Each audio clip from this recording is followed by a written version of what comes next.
Finger. See, I'll mark it for you. Gee, Miss Endicott, you're getting my music all marked up. That's to remind you that when you're practicing, just how often do you practice, Emma? All the time, Miss Endicott. Pa says I'm driving him nuts. And Ma says that Angel drives just a short putt. Okay, well, let's start again, Emma. 1, 2, 3, 4. 1, 2, 3, 4. Well, try again. Gee, Miss Endicott, I guess I'm just about impossible. Everybody plays them, certainly at first. The problem with me is I got music in my soul, but my fingers don't want to cooperate. Well, suppose we hold this over until next Friday. You mean you ain't going to give me a dance watermelon list today like you promised? When I said you could have that piece if you did this one without mistake. I only made 1 or 2 mistakes in Miss Endicott, and I want to learn dance the watermelons on account of my Ma explained the piece. Well, then that would make you want to learn this one quicker so you can go on to dance with the watermelon. After all, it is a second grade piece. Gosh darn it anyway!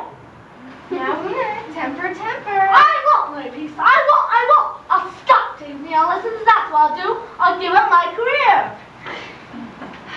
That'll be all for today, Una. Come again, Friday at 4.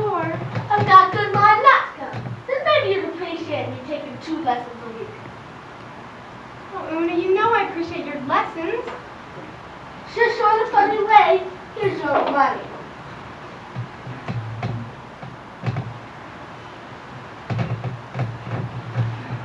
Ricky! Yes, Mom? Come here, will you, dear? Is the world's lousiest penis gone? There's a quarter somewhere on the floor. Will you see if you can find it? Yeah, just let me put this test tube down. It's a streptococcus culture and I don't know. Ricky, I don't think it's such a good idea for you to spend so much time in your father's office. You should be out playing with other boys. Playing what? Fiddle these sticks? I have work to do. Where did it go? I think it rolled over there. Besides, I just don't think it's safe for you to play with all those disease bacteria. You never minded it when I was doing it. Your father was a trained physician. He had 4 years in college, 3 years in medical school, 2 years in Europe. And you're just a high school student. Yeah, but not for long now. Just 1 more year and then college. Here it is. Thanks, dear. Don't tell me Una paid for the lessons. Yes. Ah, we eat again. You don't look as though you're starving. Oh, I'm not hungry at all. It's my taste for rabbit. Well, I'm going to start supper now. What would your taper like for dinner? Big, nice, juicy steak. Sorry, you'll just have to set up for wieners. Dogs again? Mom! We've had them so much, my stomach's beginning to bark. As long as he barks instead of growls, we haven't got any worries. Hey, Mom, I've been thinking. We're really broke, aren't we? Did that require much thinking? What I mean is we don't have much of anything except having to pay the library fee. Yeah, but I get giving piano lessons. Yeah, $2.50 when you get it. Yeah, $2.50 when you get it. I've been thinking. It's really foolish of me planning on college. What I ought to do is get a job. Ricky, don't talk like that. When was the last thing I promised your father before he died was that he'd study medicine? Yeah, and there's nothing I'd like better. But like you just said, it takes a heck of a lot of education, college, medical school, internship. It'll be 10 years before I even start making any money. We'll manage. How? Let me worry about That's that. exactly what I'm going to stop doing. We've been worrying about this family too long as it is. Why doesn't Aunt Caroline? We can manage without her. But why should we? Why should we struggle along when she's got all that dough? You know what I heard? Aunt Caroline said we're just living in town. That has nothing to do with us. Nothing to do with us. Dad's only sister. Who's going to inherit everything when she dies? I don't know, and I don't care. But why shouldn't we? Your Aunt Caroline has chosen to ignore us, and I think it's best that we ignore her. That old Scrooge. Ricky, don't talk like that. She's your father's only sister, and I won't have you speaking disrespectfully of her. Okay, only she... Enough, Ricky.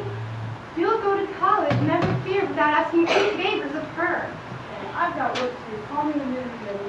Ricky, can you put this keyboard up? I don't have it on the piano.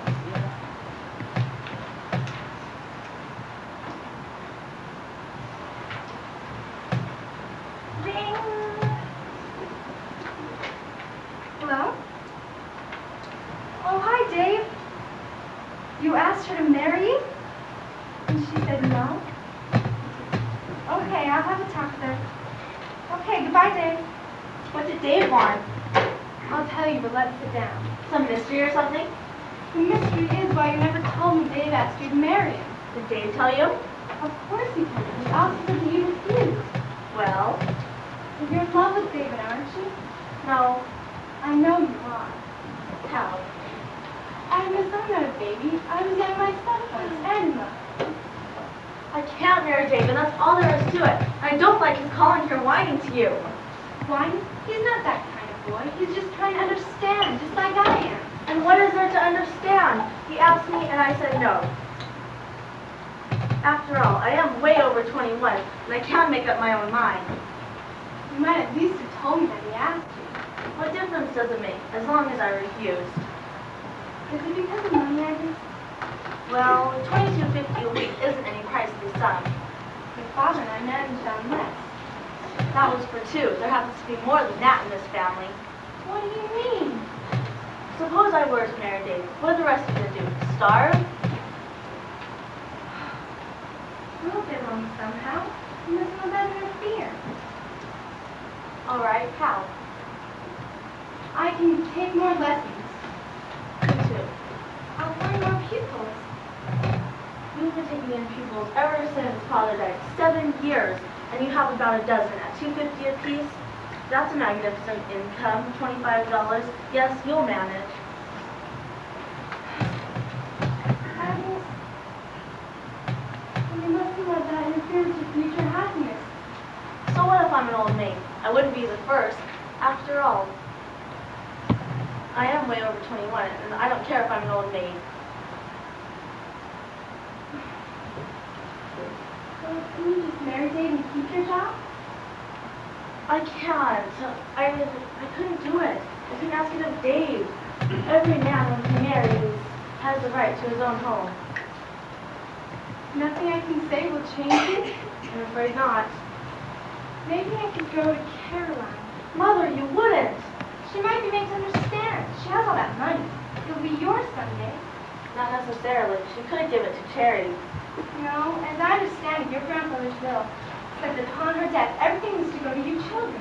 I didn't know that. So she might be willing to let you have a little something now.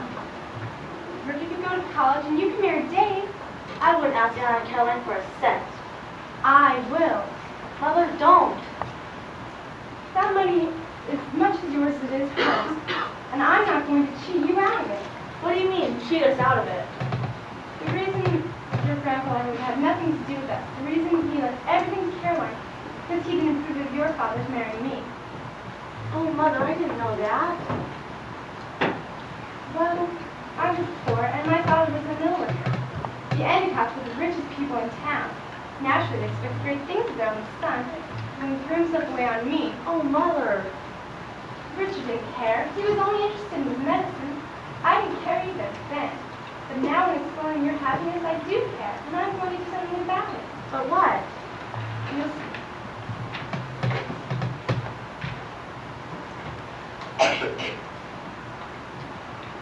Hello. Can I speak to Caroline Endicott, please? What are you going to say to her? This is Eleanor Endicott. Hello, Caroline? Hello? Hello? She hung up on me. Mother, don't have anything to do with her. I'm going over there to see her. Mother.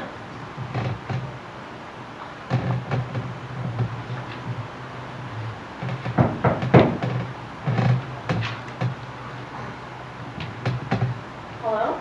I'm Caroline. Don't leave me out here in the cold. Let me in. Of course. So, this is what Richard chose to call home. Quit hovering, Nina. You make me nervous. I'm sorry. Dust up that chair. But wouldn't you rather sit over here? It's much more comfortable. Certainly not. Can't bite the furniture. It ruins the posture. Besides, it might have bugs. Now, Nina, sit over there, out of the way. If you could find a chair that isn't filled with moths. I don't want any of them carried home. Agnes, sit down. Of course not, Caroline. I never thought I'd ever enter this place, and I don't intend staying any longer than necessary. Where's your mother? As a matter of fact, she went to see you. To see me? Yes, after she phoned and you were disconnected, she decided that she'd better walk over there to see you. That will teach her to stay where she belongs. What did she phone me for? I don't know. You're lying. You do too know, and I'll wager it was money. So what if it was? It's as much ours as it is yours. So it was money. Thought she'd wheedle me out of some, I suppose. After all, that money we needed did belong to Father as much as it did belong to you. Oh, it did it? Mina, did you hear that? I said, Mina, did you hear that? Yes, Miss Mary. As much your father's as it was mine. I suppose you don't know he was cut off without a cent. Yes, I do know Grandfather was against Father's marriage, but now that both of them are dead, I don't see why you should continue this quarrel. She's not dead. The one who caused it all. You mean Mother? Who else? She wouldn't see me. The maid said she wasn't at home. Mother, Aunt Caroline is here. Yes, Eleanor, I'm here. Why did you phone me? If you wanted to know, then why did you hang up? I did not hang up. We were disconnected. You were there, Mina. Weren't we disconnected? Yes, Miss Caroline. How do you do, Miss Mary? Why did you phone me? Mother, it's no use. Let's just drop the whole subject. No. Caroline, we need some money. So I understand. It's not for myself I'm asking. It's for Agnes here and Ricky, Richard's children. Your brother's children. Got themselves into a bit of trouble, and now you come crawling to me. Agnes here has a chance for marriage, a fine young man, but he can't support us all. And Ricky has to complete his college education. Why? Because it was your brother's dying wish. Aren't there enough pill peddlers in this world? As I understand it, your father's will left everything to you as long as you lived. But upon her death, So now you have me dead, have you? upon your death, everything was to go, not to Richard, even if he were alive, but to his children. All full of information, I see. Been doing a lot of prying, haven't you? No, the lawyers told us that much when your father died. Did they tell you it was only in case I had no heirs of my own? No, they didn't. But of course, you never got married, so you haven't. Just lovely for you, isn't it? I remained a spinster all my life, so you could inherit a fortune worth $500,000. $500,000? Eyes open, huh? Now you want me to give it to you so you can get a husband, something I never had. That was of your own choosing, Caroline. No, it wasn't. I sacrificed my life to my father, and you stole his only son. That's not true. You stole him by your soft, simpering ways and ruined my father's life. No, Eleanor, I wouldn't help you if you're starving in the gutter. Aunt Caroline! I know you wouldn't, Caroline, and I don't ask you to. All I'm asking you to do is to help Richard's children. I won't take a cent, and I won't spend a cent. I'll live off my own earnings from the piano. Don't make me laugh. After all, it'll be there someday. Why can't you give them a little of it now and it'll do the most good? It'll be there someday. That's what you think? You know it's true. There's no way you can get out of it. I'm glad you think so. Isn't it? Eleanor, I suggest you call in your whole family. I have something to tell them. Go on, it's important. Agnes, get the girls. Girls, Cecily! Ricky! Now, Caroline, if you say anything to her. Peanuts, popcorn. Don't you remember? I keep telling you, it's peanuts. Beetle, beetle, beetle, dum, dum, dum. Shows they're bringing up. Girls, this is your Aunt Caroline. Hello, Aunt Caroline. Hello, Aunt Caroline. So, you're the one who made faces at me today. Oh, no, I didn't, Aunt Caroline. Cross my heart.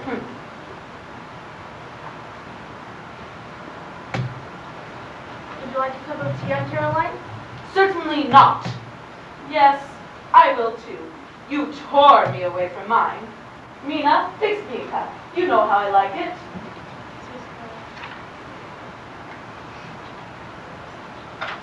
I hope it's T-balls, so I know it's sanitary. Yes, it is. Ladies and gentlemen, gathered around. for what I'm about to say concerns you all. What you said, Caroline? Hardly. I never eat between meals. Not now. When you're all quite ready, my father, when you're quite ready, my father, your grandfather, left a will.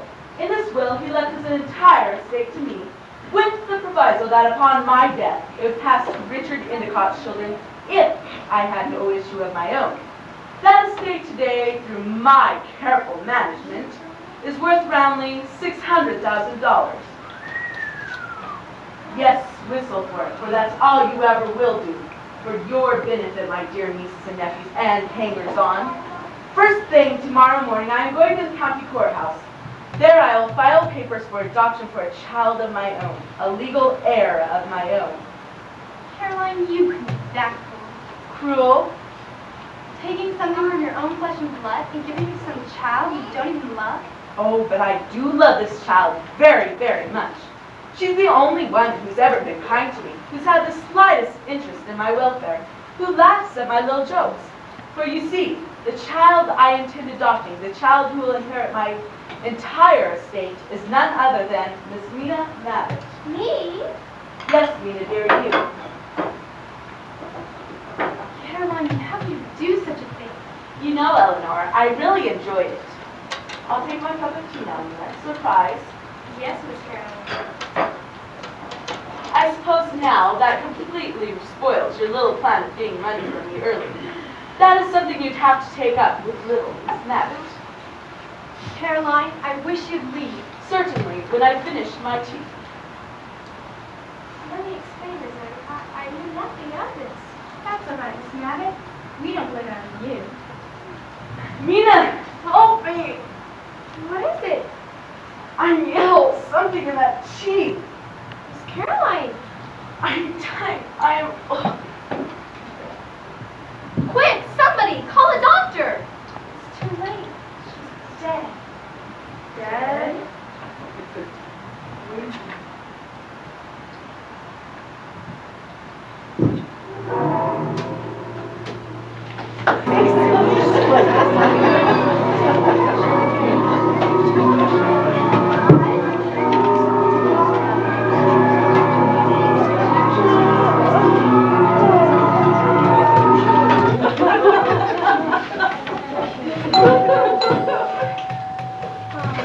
Hello, this is the Endicott please.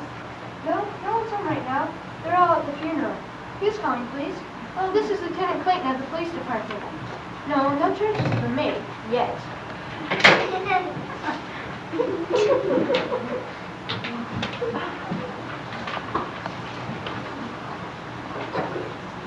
Oh, hello. What is it, steamrollers? I didn't know anyone else was here. We're even. I didn't know any of the Endicotts weren't at the funeral. Mom wouldn't let me go. She said it would be too morbid. What does morbid mean? Unpleasant, I suppose. Yeah, I always get hoops in my stomach when I see anything unpleasant. Do you? Well, I used to, but I'm kind of used to that thing now. Anyways, I gotta stay home from school. What are you, a cop? In a way. Then how come you don't wear a uniform in the club? I'm a member of the homicide squad. That's a fancy name for a detective. What's a homicide squad? We investigate homicides, murders. What are you doing in my house? Well, when somebody dies, then we check up on things. I play some games. Did you get those out of Ricky's laboratory? He wouldn't like it. Well, I guess Ricky's pretty smart about medicine's importance, huh? Yeah, he's almost as good as a real doctor. Why, one time when my face broke out, he even stepped on it. Cured it right away. What kind of stuff was it? Some sort of a white powder. Arsenic, I think he called it. Arsenic, man. Yeah, he knows everything to do except he's sick. He studies those big medicine books he has. How about the rest of their family? Do they know anything about medicine? Nobody else is allowed to go in there except Ricky. Why, one time when I went in there, he got really mad. Mom said I shouldn't go in there anymore. If I did, she'd lick me. So I didn't, and she hasn't. The doctor's office is no place for little girls, or big ones either. Good morning, Lieutenant. Mother, you better sit down. I know you must be exhausted. Thank you, I think I will. Sissy, do you have your snake down in the house? Gee, I forgot. I got to talking and I forgot. Out of the mouths of babes and suckling, Lieutenant. No, just general conversation. But I have been waiting for your return. Can I take your things, Mother? I know you must be pretty upset, and I won't keep you long. But there are a few questions I must ask. We've been expecting them. Ricky, Burl, you better come down here too. I suppose you want all the suspects assembled. No, nothing like that. It's far too early to make charges. Oh, hello, Lieutenant Clayton. Jesus, cat! None of that. Come down and sit down quietly. Looks like a moor. Burl. So you've been exploring, Lieutenant?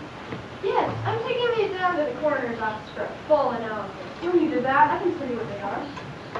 This is chloral hydrate. This is iodoform. And this is arsenic oxide. Better known as white arsenic. Yes, used for malaria, anemia, and diseases of the skin. And other things, such as killing vermin. Yes, that's right. Lieutenant Clayton, there can't be the slightest suspicion that any of us had anything to do with the death of Caroline Endicott. Mrs. Endicott, according to the coroner's report, which I have in my pocket, Caroline Endicott died of poisoning in this house. There are traces of both soline and white arsenic in the body. Soline? Yes, any idea what it is? My. Young Dr. Killer doesn't know about soline. You? No. Neither do I. But what I do know is that there is white arsenic in this house and everybody had access to it. None of us even went into the laboratory. Ever. That seems to exonerate everyone but Ricky. Ricky? You don't suppose that he... I don't suppose anything. I'm only trying to find uncontroversial facts. There are two things that there's no supposing about. One, Caroline Endicott died in this house of poisoning.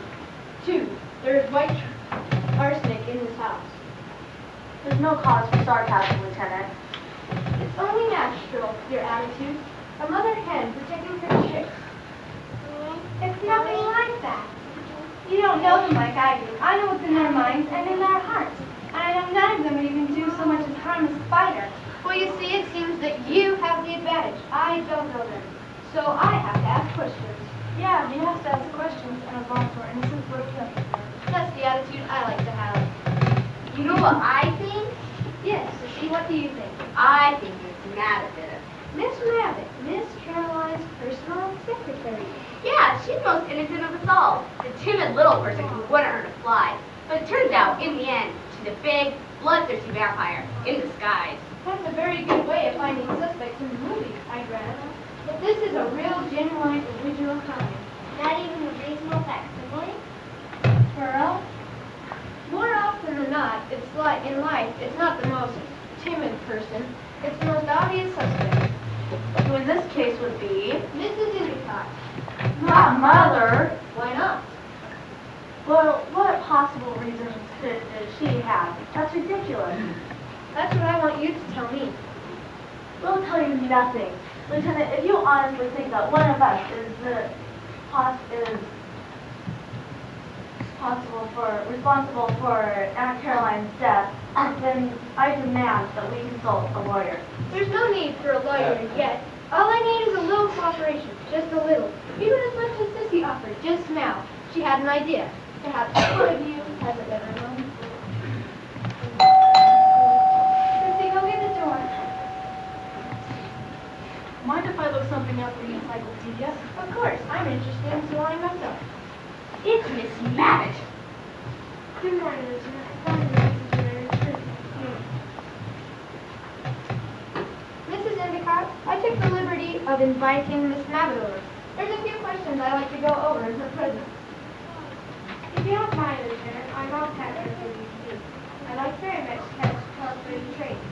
See? Didn't I tell you? She's making her getaway. Leading, Miss Mavitt. I'm visiting my brother in Weston. Now, there's nothing to keep me here. Sit down, Miss Mavitt. Here.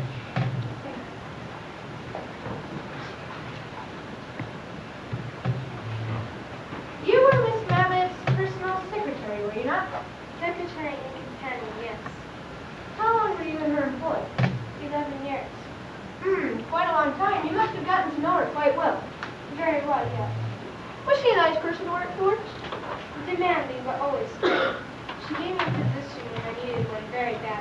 I will always be grateful for her. And how was her death? You lied. Yes. How are the chances of finding another one? Not very good, I'm afraid. It's very much safe for intercession. And I'm afraid Miss Caroline will be more out of her season Darby school.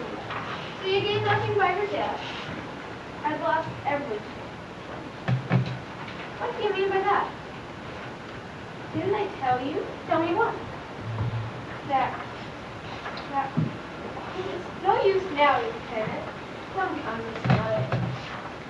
I'll tell you, if Aunt Caroline had lived a day longer, Miss Mabbitt would become her sole heir. Well, now this is news. A day longer. Is this true, Miss Mabbitt? What was Miss Caroline going to do? Well, right before she was taken ill, she made an announcement that she had planned on adopting Miss Mabbitt. Adopting Miss Mabbitt? Isn't that rather ridiculous? Perhaps, but it's the only way she could leave for fortune. Why? Oh, it's no use now, Lieutenant. What's done is done. Miss Caroline is dead. There's nothing you can do that can help now. Well, maybe we can help a lot more than you think, Miss Mabbitt. Tell me everything that happened Wednesday evening. Everything? Everything, from the beginning. Well, when we got here, Before that, what made you come here? phone call. What phone call? I phoned Caroline at about 5 o'clock. She hung up on me. Hung up on you, huh? Is this true, Miss Mabbitt? I believe it is. But Wednesday you said that they were disconnected. That's what Miss Caroline said. All I know is she hung up the receiver and said, well, must I tell? Certainly. She said that bad word, Eleanor. She swore at Mrs. Endicott? Yes. Why? I don't believe her and that branch of the family are on the friendliest terms. Is that true? Yes. Why? I don't know. Why, Miss Mabbitt? It has nothing to do with the death of Aunt Caroline. All right, continue with what happened Wednesday evening, Miss Mabbitt.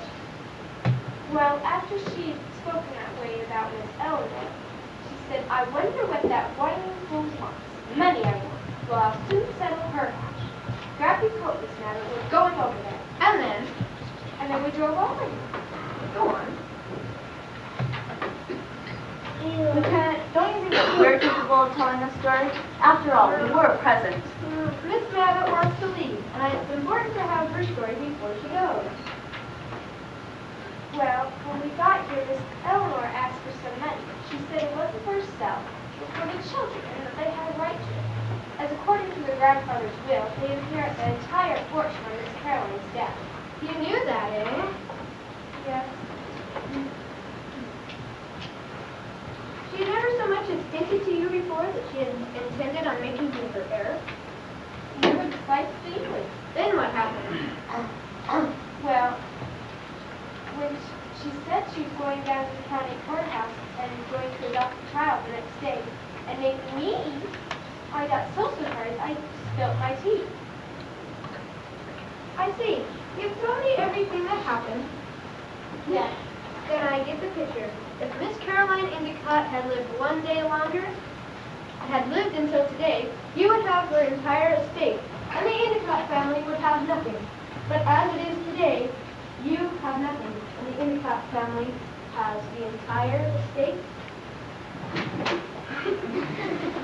I see. Miss Mabbitt, I assure you that when everything is settled, well, your salary will be continued. Thank you, Miss Endicott. That's very kind of you. May I go now, Lieutenant? Yeah, but give me your address so I can call you, in case you need your testimony at the trial. Trial? This trial? At the moment, your guess is as good as mine. But rest assured, there will be one. Because if ever there was a case of plain, cold-blooded murder, this is it. Find out who done it. Come see the play here in March.